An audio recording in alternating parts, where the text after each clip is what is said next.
Olá, você já teve colaboradores que saíram da sua empresa porque sentiram que não estavam crescendo, não estavam evoluindo, mas ao seu ver não era bem assim? Parece que as coisas não estavam bem claras e a visão que ele estava tendo estava errada?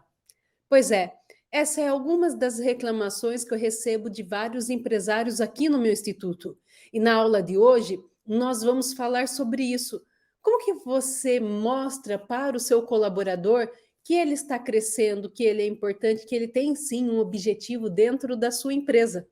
Então, se esse assunto é importante para você, fique nesta aula até o final, pois afinal de contas, nesta semana, estamos trazendo aulas que vão te ajudar a criar times de alta performance, times que poderão trabalhar sem a sua presença, mas como se você estivesse ali acompanhando. Então, antes de a gente começar esta aula, eu peço a você que deixe o like neste vídeo, se inscreva no nosso canal caso ainda não seja inscrito e ative o sininho para que você possa receber as notificações de novos vídeos. Quero aproveitar também e desejar a você uma excelente quarta-feira. Seja muito bem-vindo a mais um Liderando com Sabedoria. E já aproveito e peço para que você pegue papel e caneta para anotar os insights de hoje para que você possa já aplicar com o seu time.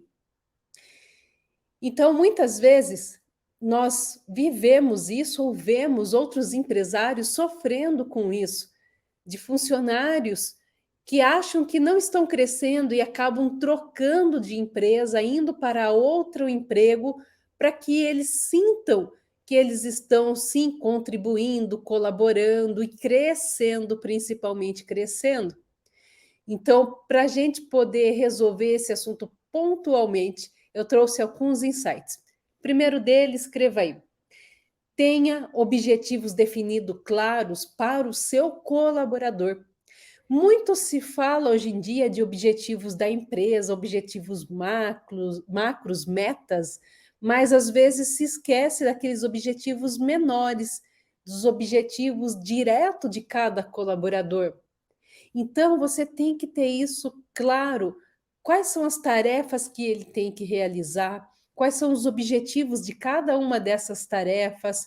Como que tem que ser feito, entregue? Qual é o padrão da empresa?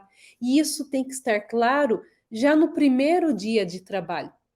Muitas empresas também trazem o colaborador e já colocam ela para trabalhar na função sem dar o mínimo de treinamento.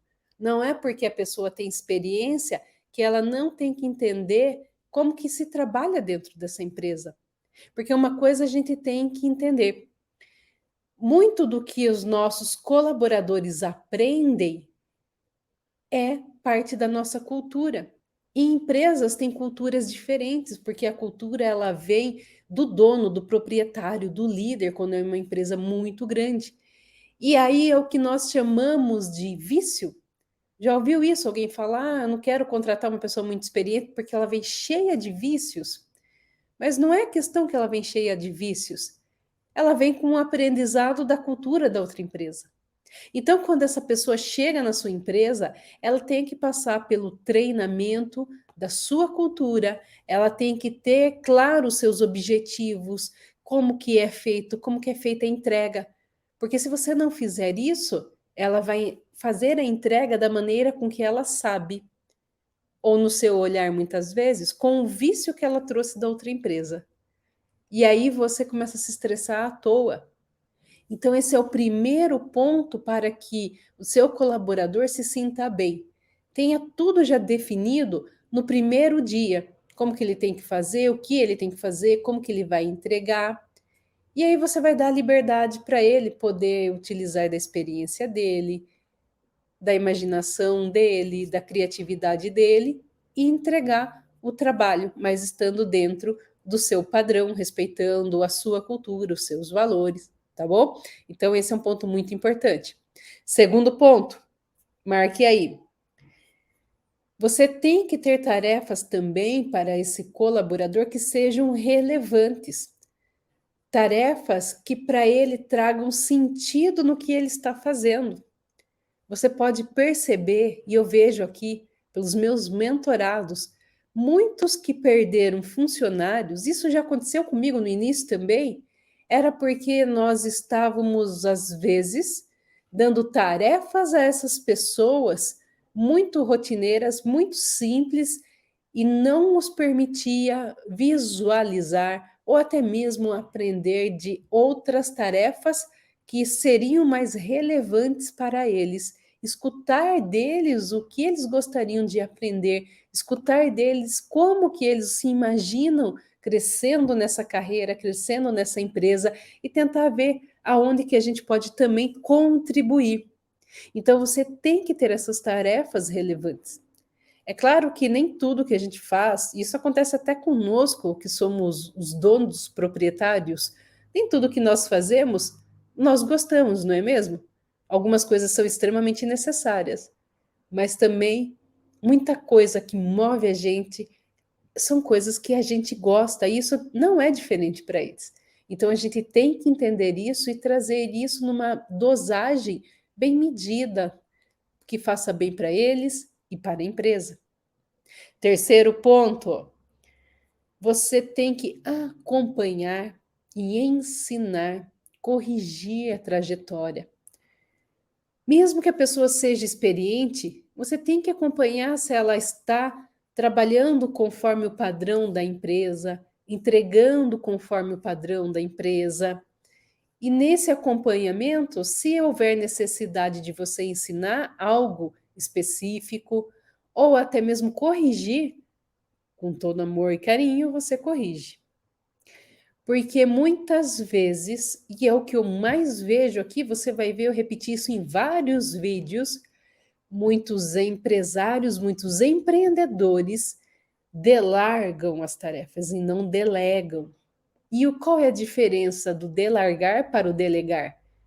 Em ambas as tarefas, você tem que chamar o seu colaborador e pedir a ele o que seja feito. Porém, o delargar é quando você somente pede e não vai conferir. E aí, muitas vezes, o que acontece? Quem vai conferir e reclamar para você é o seu cliente. E é onde você fica estressado e você vai lá, muitas vezes, sem o domínio das suas emoções, sem fazer gestão nenhuma das suas emoções, tentar argumentar, corrigir, cobrar. E aí é onde dá ruim, porque você não vai cobrar de uma maneira correta. E ao invés de você corrigir e ajudar a crescer, você está pressionando e muitas vezes destruindo a autoconfiança dessa pessoa. Então, o delegar, ele é, depois que você passou a tarefa, você acompanhar antes dessa entrega para o cliente final, verificar se está tudo bem, principalmente nas primeiras tarefas que você passa para essa pessoa. E aí, depois de um tempo que você já pegou confiança no padrão, que a pessoa já sabe tudo certinho, você pode ir soltando até o ponto de não precisar mais acompanhar. Mas durante esse processo, você verificou, ensinou, corrigiu e não chegou ao estresse de alguma falha ou alguma coisa fora do padrão chegar ao cliente e o cliente te reclamar e você estressar, se estressar, estressar todo mundo, não é mesmo? Então, essa é a diferença do delargar para o delegar. Quarto ponto, fale para os seus colaboradores sobre o próximo nível. E é uma conversa um a um. Você vai falar para cada colaborador o que você espera que ele tenha para o próximo nível, o que ele desempenhe no próximo nível, quais são os desafios, como que você já superou isso, caso você tenha passado por essa trajetória. Caso você não tenha passado, como outro que passou superou. E isso vai dando perspectiva para ele da carreira, do crescimento, do que ele tem que aprender, do que ele tem que entregar. E aí ele começa a visualizar estar com você mais tempo. Quinto ponto. E quando alguém sair de férias, ou até mesmo você estiver ausente, outra pessoa estiver ausente, que faça parte desse crescimento, desse próximo nível, deixe ele desempenhar essas tarefas, para que ele experimente mesmo. Pois já aconteceu situações em que eu presenciei de pessoas serem promovidas porque eles eram excelentes executores, mas promovidas a cargo de gestão sem antes experimentar o que é gestão, e aí depois eles se arrependerem muito, porque eles gostavam era de estar na área técnica executando e não de estar lidando e cuidando de pessoas. Por isso que a gente tem que ter muito claro para a gente, às vezes, não perder um excelente técnico, e aí você, além de não ganhar um bom gestor, você perde um excelente técnico. Então, isso é importante. Eu costumo dizer que foi a maneira com que eu fui criada, que primeiro eu me tornava o próximo passo, e depois eu recebia o cargo. E aí, eu faço isso também com os meus liderados. Vou desenvolvendo eles para que eles possam ir experimentando e entendendo se aquilo conversa ou não com eles. Porque já aconteceu situações em que, ao experimentar o próximo nível da carreira, a pessoa não gostar, não conversar com ela. E aí o que a gente faz? Carreira em Y. Deixa ela se especializar mais ainda no que ela já é boa. E aí você mantém esse funcionário, esse colaborador extremamente técnico, feliz. Porque hoje em dia não é tão fácil a gente achar pessoas boas. E se ela já tem os seus valores, já gosta da empresa, já está ali com você e ela pode crescer ainda mais, é bom para ambos os lados. Porque a pessoa também vai se sentindo valorizada, vai percebendo o quanto ela está crescendo, o potencial dela e aonde ela pode ir chegando cada vez mais. E é bom para a empresa, que não vai precisar ficar buscando outra pessoa no mercado, ensinando seus valores, as suas culturas e também a parte técnica. Então, veja só como é simples, muitas vezes, a gente conseguir resolver essa questão da pessoa não enxergar que ela tem futuro na empresa. E você percebeu alguma falha que você está fazendo, ou até mesmo deixando de fazer algum feedback, alguma transparência nesses objetivos?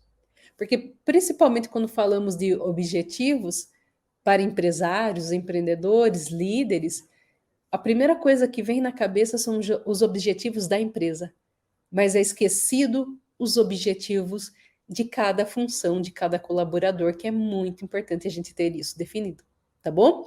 Eu espero que eu tenha ajudado você nessa aula. Deixe os seus comentários. Quais são os seus acertos e seus erros com relação a esse tema? E antes de finalizar, eu vou pedir mais uma vez a você que, se você ainda não deixou o like neste vídeo, deixe o seu like, se inscreva no nosso canal caso ainda não seja inscrito e ative o sininho para que você possa receber as notificações de novos vídeos.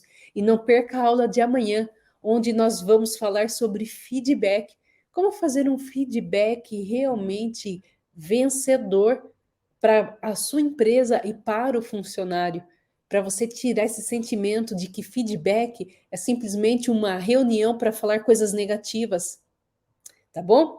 Então, desejo a você um excelente dia, uma ótima semana e te vejo amanhã para a gente falar sobre feedback às 7h27. Até amanhã.